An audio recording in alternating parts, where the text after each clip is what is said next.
Assalamualaikum warahmatullahi wabarakatuh.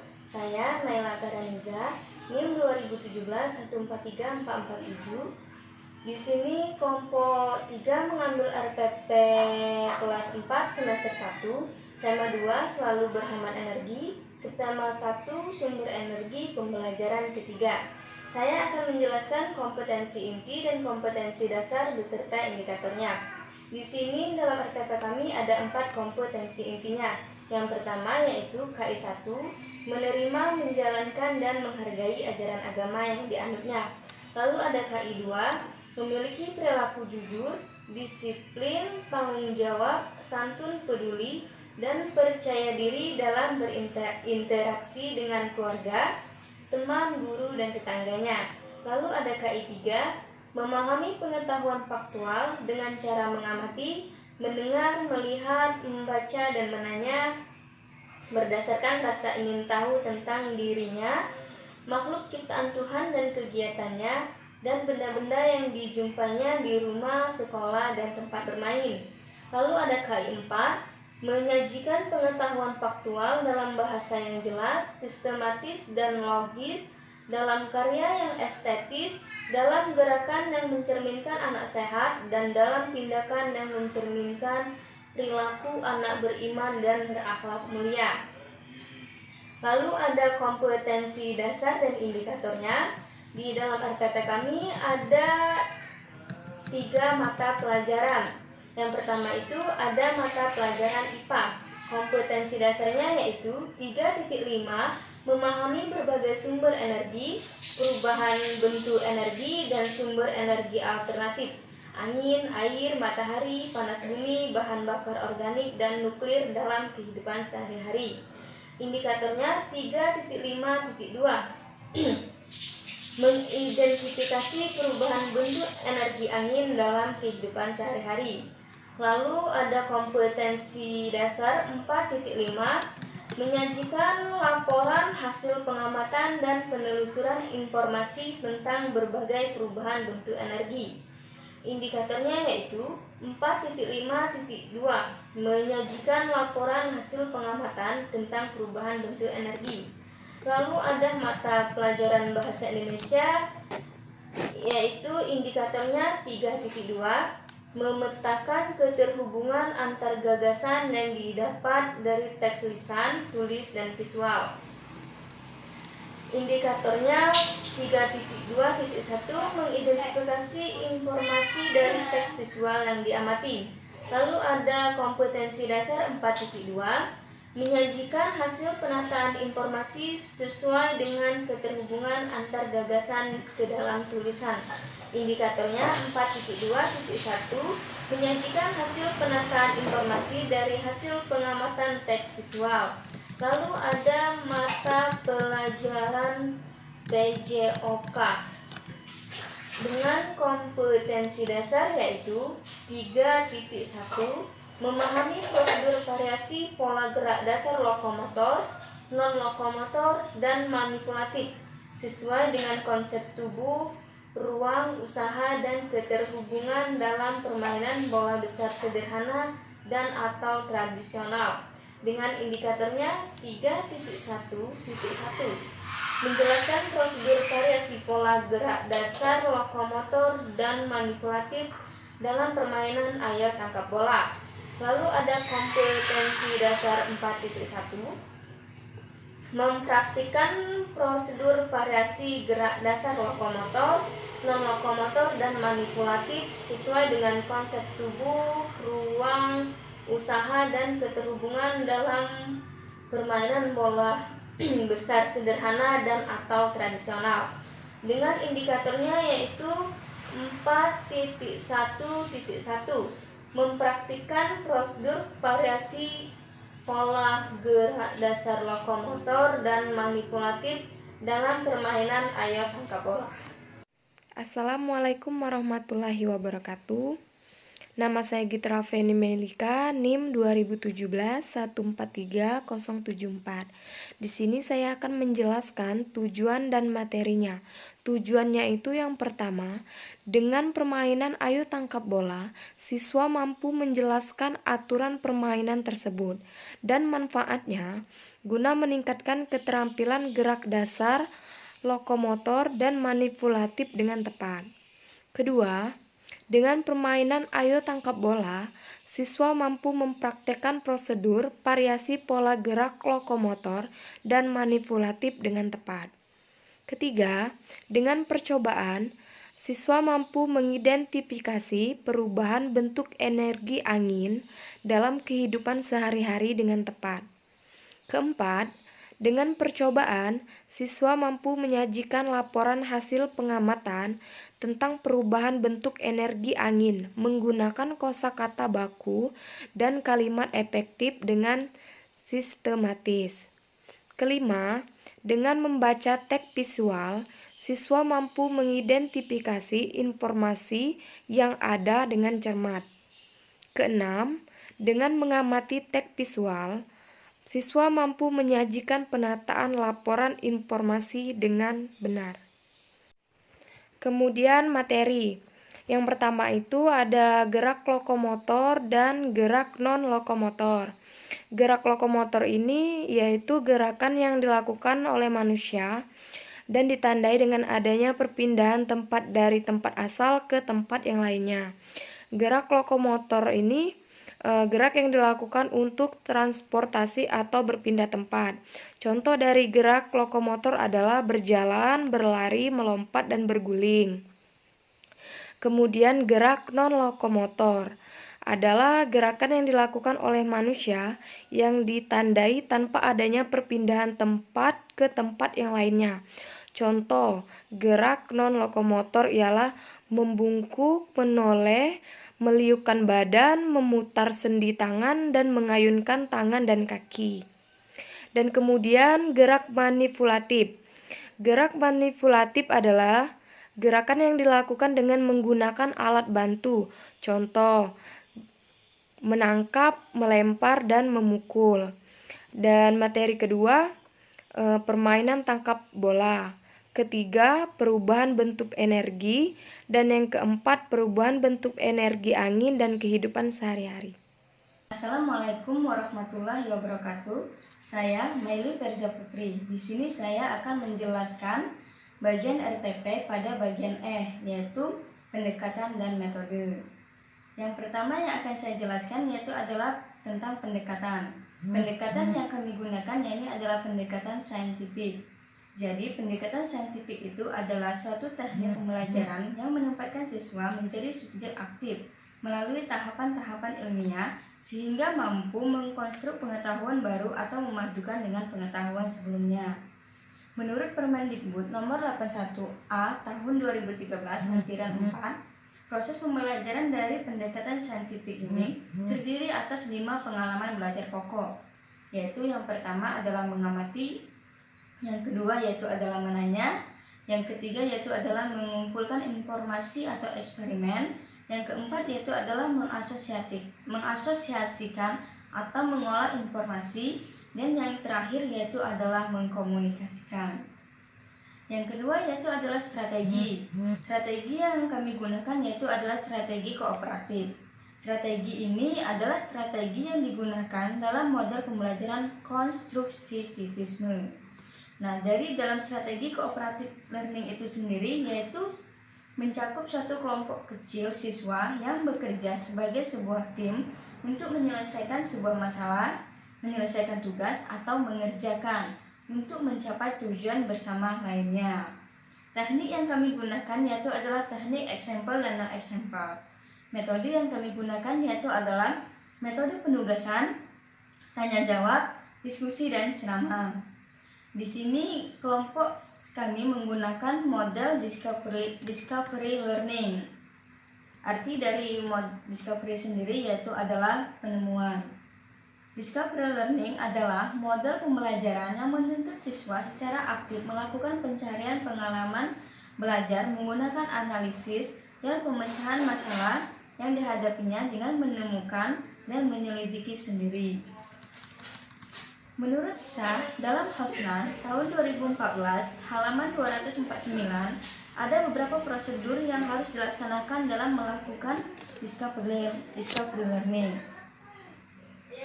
Jadi, prosedur yang harus dilakukan dalam melaksanakan discovery learning yaitu yang pertama, stimulation atau stimulasi atau pemberian rangsangan.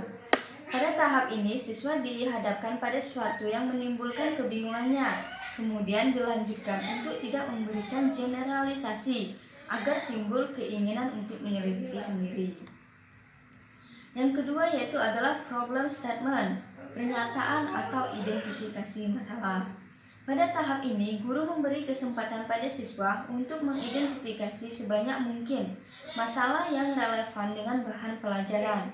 Kemudian salah satunya dipilih dan dirumuskan dalam bentuk hipotesis jawaban sementara atas pernyataan masalah. Yang ketiga yaitu adalah data collection atau pengumpulan data. Pada tahap ini berfungsi untuk membuktikan benar atau tidaknya hipotesis. Dengan demikian, siswa diberi kesempatan untuk mengumpulkan berbagai informasi yang relevan, membaca literatur, mengamati objek, wawancara dengan narasumber, melakukan uji coba sendiri, dan sebagainya. Yang keempat yaitu adalah data processing atau pengolahan data. Pada tahap data processing, pengolahan data merupakan kegiatan mengolah data dan informasi yang telah diperoleh siswa baik melalui wawancara, observasi, dan sebagainya. Untuk selanjutnya ditafsirkan dan semuanya diolah, diacak, diklasifikasi, ditabulasi, atau bahkan dihitung dengan cara tertentu. Yang kelima yaitu adalah verification atau pembuktian. Pada tahap verification ini, siswa melakukan pemeriksaan secara cermat untuk membuktikan benar atau tidaknya hipotesis yang ditetapkan dengan temuan alternatif, dihubungkan dengan hasil pengolahan data. Yang keenam yaitu adalah generalization, generalisasi atau menarik kesimpulan. Jadi pada tahap generalisasi ini adalah tahap proses menarik sebuah kesimpulan yang dapat dijadikan prinsip umum dan berlaku untuk semua kejadian atau masalah yang sama dengan memperhatikan hasil verifikasi. Sekian yang dapat saya sampaikan. Saya akhiri. Wassalamualaikum warahmatullahi wabarakatuh. Perkenalkan, nama saya Made Cindy Lestari. Di sini saya akan membahas tentang kegiatan pembelajaran, di mana kegiatan pembelajaran di sini terdapat pendahuluan. Pertama, guru memberikan salam dan mengajak berdoa menurut agama dan keyakinan masing-masing. Di sini guru meminta salah satu seorang siswa untuk memimpin doa. Kedua, guru melakukan komunikasi tentang kehadiran siswa. Di sini guru mengecek atau mengabsen siapa yang tidak hadir dan siapa yang hadir. Ketiga, guru mengajak siswa berdinamika dengan tepuk kompak dan lagu yang relevan. Maksudnya di sini adalah guru mengajak siswa untuk melakukan ice breaking agar siswa lebih semangat lagi untuk memulai pembelajaran pada hari ini. Selanjutnya yang keempat yaitu guru menyiapkan fisik dan psikis siswa dalam mengawali kegiatan pembelajaran serta menyapa siswa. Di sini guru bertanya dengan menanyakan bagaimana kabar siswa saat ini, dan guru bertanya apakah sudah siap untuk memulai pembelajaran pada hari ini.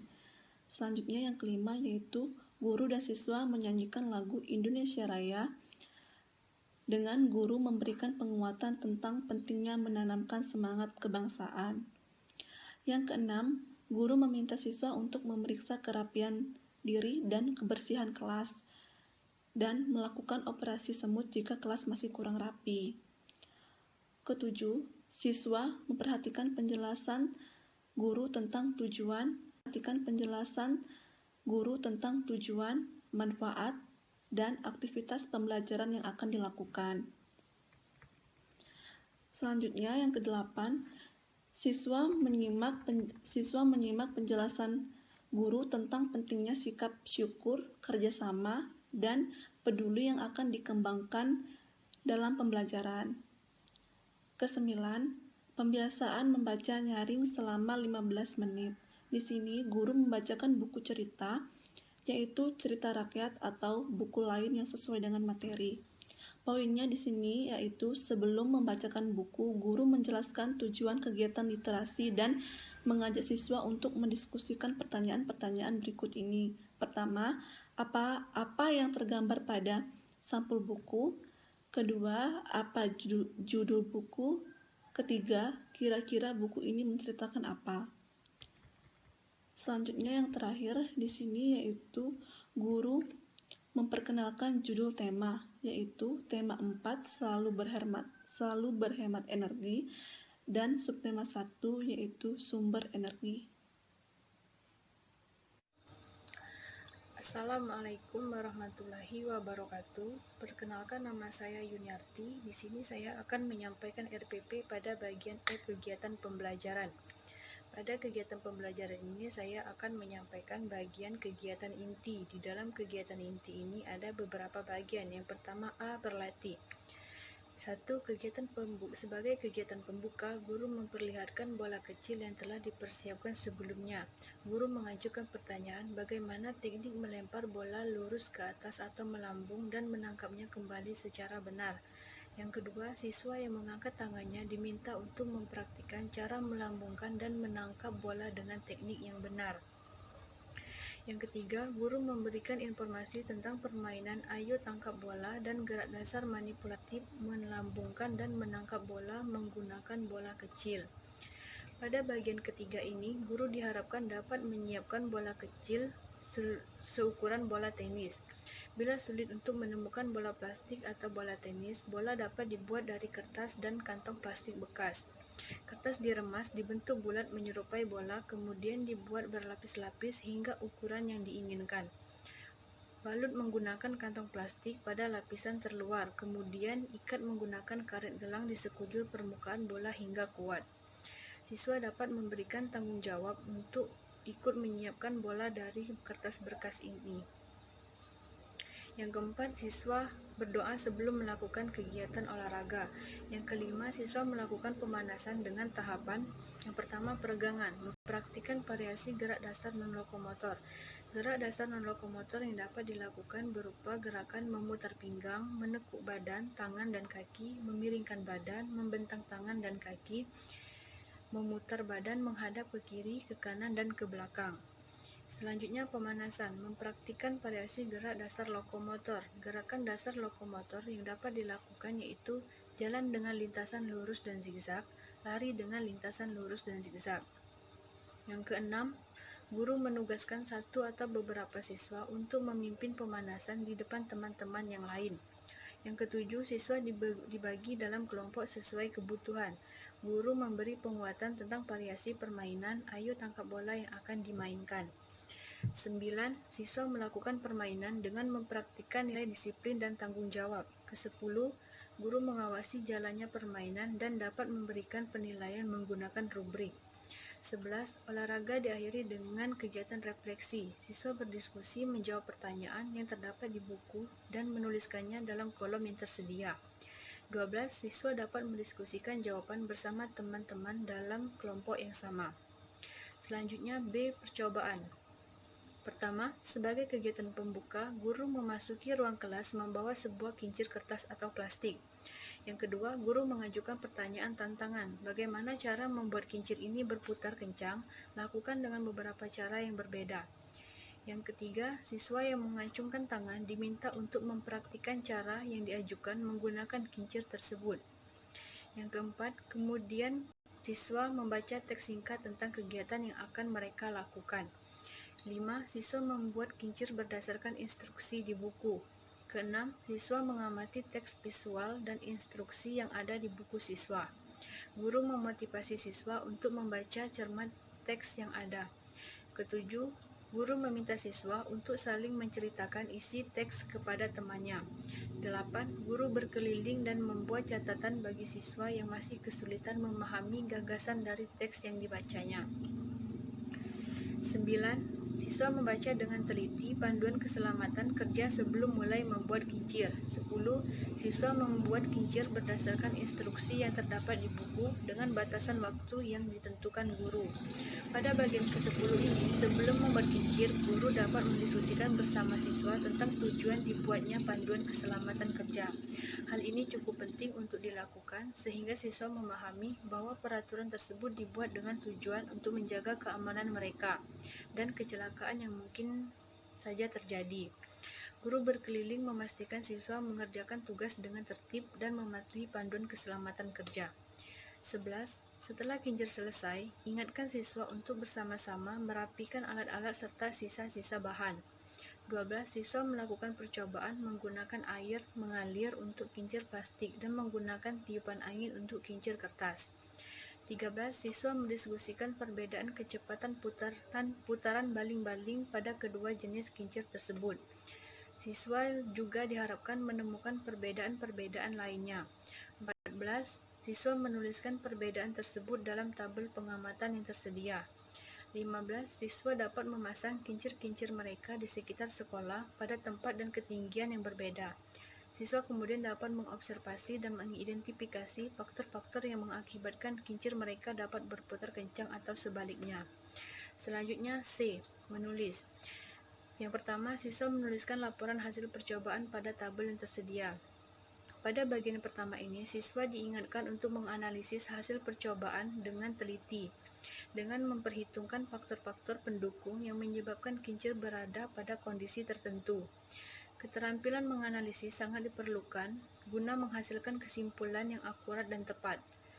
Berikut adalah beberapa contoh kesimpulan yang diharapkan akan muncul dari siswa. Yang pertama, putaran kincir paling kencang adalah kincir yang dialiri air dari keran yang dibuka penuh. Kedua, kincir angin hanya dapat berputar saat angin bertiup. Dan yang ketiga, baling-baling pada kincir yang berputar menggerakkan benda yang diletakkan di pusat baling-baling. Selanjutnya D. Berdiskusi. Yang pertama, siswa dalam kelompok yang sama mendiskusikan pertanyaan-pertanyaan yang terdapat di buku berdasarkan hasil percobaan. Yang kedua, siswa menyimpulkan hasil pengumpulan informasi dan diskusi. Yang ketiga, siswa menuliskan jawaban di buku. Dan yang keempat, guru memberikan penguatan. Baiklah, kegiatan selanjutnya yaitu kegiatan penutup, di mana penutup di sini terdapat pertama, renungkan, kedua, pengayaan, ketiga, remedial, keempat, kerjasama dengan orang tua, dan terakhir yaitu salam dan doa penutup. Di sini saya akan menjelaskan tentang renungkan, yaitu di poin A. 1. Di sini siswa melakukan perenungan dengan menjawab pertanyaan yang terdapat dalam buku siswa. Kedua, guru dapat menambahkan pertanyaan perenungan berdasarkan panduan yang terdapat pada lampiran pertama di buku guru. Selanjutnya yaitu pengayaan. Poinnya di sini yaitu apabila memiliki waktu, siswa dapat mengobservasi kincir yang dipasang di tempat-tempat yang berbeda di sekitar sekolah. Dan siswa diharapkan dapat menemukan lebih banyak fakta pada perputaran kincir mereka. Selanjutnya, remedial. Poinnya di sini adalah bagi siswa yang belum terampil mengisi laporan hasil percobaan pada kegiatan IPA, maka akan diberikan pendampingan oleh guru. Selanjutnya yaitu kerjasama dengan orang tua. Poinnya di sini, siswa dapat membuat kincir angin baru bersama orang tua di rumah dengan menggunakan berbagai macam kertas, seperti kertas koran, majalah, atau kertas kado. Selanjutnya, siswa dapat memasang kincir mereka di halaman rumah. Dan yang terakhir yaitu salam dan doa penutup. Terima kasih. Assalamualaikum warahmatullahi wabarakatuh. Perkenalkan, nama saya Fiska Rulis Melinda Utami, NIM 2017-143223. Di sini saya akan membahas tentang sumber belajar dan penilaian. Yang pertama yaitu sumber belajar. Sumber belajar yaitu terdapat di buku pedoman guru tema 2 kelas 4 dan buku siswa Tema 2 kelas 4. Buku tematik terpadu 2013 Jakarta, Kementerian Pendidikan dan Kebudayaan. Dan yang kedua yaitu buku Diri Anak, Lingkungan Keluarga dan Lingkungan Sekolah. Dan saya akan menjelaskan penilaiannya, yaitu yang pertama PJOK. PJOK yaitu tentang keterampilan siswa dalam melakukan variasi gerak dalam lokomotor dan non-lokomotor dalam ayo tangkap bola dengan menggunakan rubik. Yaitu yang pertama kriteria, dan yang kedua sangat baik dan poinnya itu 4, baik sekali itu 3, cukup itu 2, dan perlu pendampingan itu 1. Yang pertama yaitu kriteria pertama, aturan main tangkap bola serta manfaatnya terdapat di sangat baik. Poin 4 yaitu mampu menjelaskan aturan main ayo tangkap bola dan memanfaatkan dalam meningkatkan keterampilan gerak dasar lokomotor dan non-lokomotor dengan jelas dan benar. Dan nilai 3 yaitu baik, menjelaskan aturan main ayo tangkap dan manfaatnya di dalam meningkatkan keterampilan gerak dasar lokomotor dan non-lokomotor dengan benar namun kurang jelas. Dan nilai 2 yaitu cukup, menjelaskan aturan main ayo tangkap bola dan manfaatnya dalam meningkatkan keterampilan gerak dasar lokomotor dan non-lokomotor dengan kurang tepat. Dan yaitu nilai 1 perlu pendamping, yaitu belum dapat menjelaskan aturan main ayo lompat bola dan manfaatnya dalam meningkatkan keterampilan gerak lokomotor dan non-lokomotor. Yang kedua yaitu keterampilan lokomotor, non-lokomotor dan manipulatif dinilai menggunakan daftar Friksa. Yaitu kriterianya yaitu pertama lokomotor, yaitu berjalan tegak, dan nilainya itu 1, 2, 3, 4, 5, dan beri tanda centang jika sesuai dengan kriteria itu. Dan yang kedua yaitu manipulatif, yaitu melempar bola dan menangkap bola. Sama seperti itu yang tadi, beri tanda centang seberapa anak itu dapat melakukan melempar bola tersebut, apakah 1 sampai 5. Yang ketiga yaitu non-lokomotor saat pemanasan, yaitu memutar pinggang, menekung badan, tangan dan kaki, mengiring badan, membentangkan tangan dan kaki, memutar badan, menangkap ke kiri dan ke kanan dan ke belakang. Dan itu juga seperti yang tadi. Yang kedua penilaian IPA. Penilaian IPA laporan hasil percobaan kincir siswa diperiksa menggunakan rubik. Yang pertama kriterianya. Kalau nilai sangat baik itu 4, baik itu 3, cukup itu 2, dan perlu bimbingan itu 1. Kriteria pertama yaitu laporan hasil pengamatan tentang perubahan bentuk energi angin. Yaitu yang pertama sangat baik, poin 4, mampu menyajikan laporan hasil pengamatan tentang perubahan bentuk energi angin dengan tepat. Dan yang ketiga baik, mampu menyajikan laporan hasil pengamatan tentang perubahan bentuk energi angin dengan cukup tepat. Yang kedua yaitu nilai 2 yaitu cukup, mampu menyajikan laporan hasil pengamatan tentang perubahan bentuk energi angin dengan kurang tepat. Yang ke poin 1 perlu pendampingan, belum mampu menyajikan laporan hasil pengamatan tentang perubahan bentuk energi dengan tepat.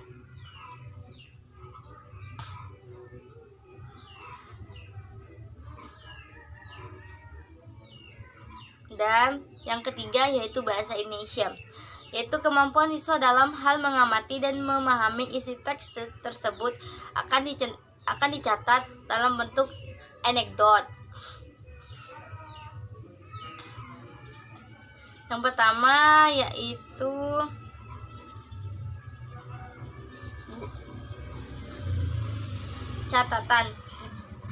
catatan guru dapat menggunakan kata-kata yang nyatakan kualitas sikap dan keterampilan. Yaitu conteng belum dilihat, mulai berkembang sudah terlihat. Nah, itu bisa dilihat oleh seorang guru dalam menilai siswanya.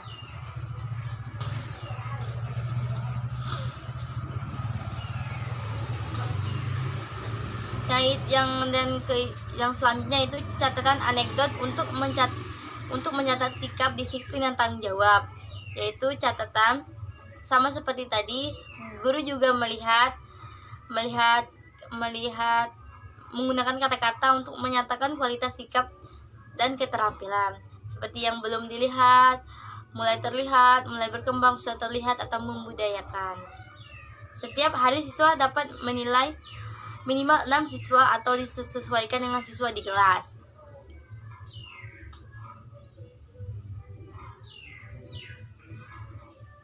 Dan ada juga rubrik di sini jelaskan tentang sikapnya, itu sikap, disiplin, dan tanggung jawab. Yang pertama, kriterianya itu belum terlihat, mulai terlihat, mulai berkembang, memudahkan keterangan. Dan itu bisa, jika ada, bisa kita conteng sesuai dengan apa yang disebutkan tadi. Baiklah, mungkin itulah yang penilaian yang dapat saya sampaikan. Saya ucapkan terima kasih. Wassalamualaikum warahmatullahi wabarakatuh. Rizky Wulandari, NIM 2017143307. Di sini saya akan menjelaskan tentang lembar kerja siswa atau LKS. Apa itu LKS? Lembar-lembar yang berisi tugas yang harus dikerjakan peserta didik. LKS bisa berupa petunjuk langkah-langkah untuk menyelesaikan suatu tugas. Suatu tugas yang diperintahkan dalam lembar kerja harus jelas kompetensi dasar yang akan dicapai. Di sini juga ada peskoran. Peskoran merupakan langkah-langkah pertama dalam proses pengolahan hasil tes pekerjaan siswa atau mahasiswa. Peskoran ini merupakan jawaban-jawaban tes atau angka. Angka-angka hasil peskoran itu kemudian diubah menjadi nilai melalui suatu proses pengolahan tertentu. Bisa menggunakan simbol serta angka dengan rentang 0, 10, 0/100 atau 0,4, dan ada pula dengan huruf A, B, C, D, dan E. Di sini juga ada predikat nilai. Predikat nilai ini merupakan huruf A, B plus, B, C plus, C, D, dan E. Di sini juga kami dalam RPP kami mempunyai lembar kerja siswa atau LKS. Soalnya 1, apa sumber energi kincir angin, skornya 15. Soal kedua, bagaimana kincir angin bisa berputar, skornya 20. Soal ketiga, apa manfaat kincir angin dalam kehidupan sehari-hari, skornya 35. Soal keempat, apa beda kincir angin dan kincir air, skornya 30. Nah, di RPP kami juga ada nilai instrumen. Untuk lebih jelas, teman-teman lihat aja nilai instrumen di RPP kami. Sekian dan terima kasih. Warahmatullahi wabarakatuh. Baiklah, ini teman-teman media kami dari kelompok 3, yaitu media sederhana tentang kincir, yaitu ada kincir angin dan kincir air. Nah, di sini saya untuk melakukan kegiatan mencoba, di sini saya meminta beberapa siswa untuk mempraktekkan dari media tersebut, dari media ini, yaitu media kincir angin. Saya akan meminta siswa untuk mencoba meniup kincir angin seperti ini, dan juga bisa juga dengan membawanya. Ini untuk yang kincir angin, dan juga ada juga kincir air. Saya akan meminta siswa untuk menuangkan air pertama untuk air kecil, dan juga saya akan meminta siswa untuk menuangkan airnya, mencobanya lebih deras.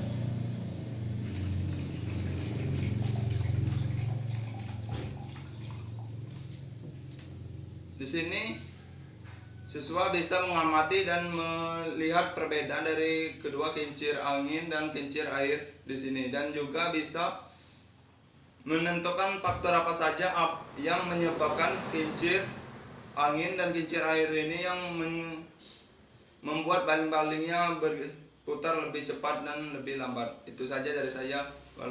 Assalamualaikum warahmatullahi wabarakatuh.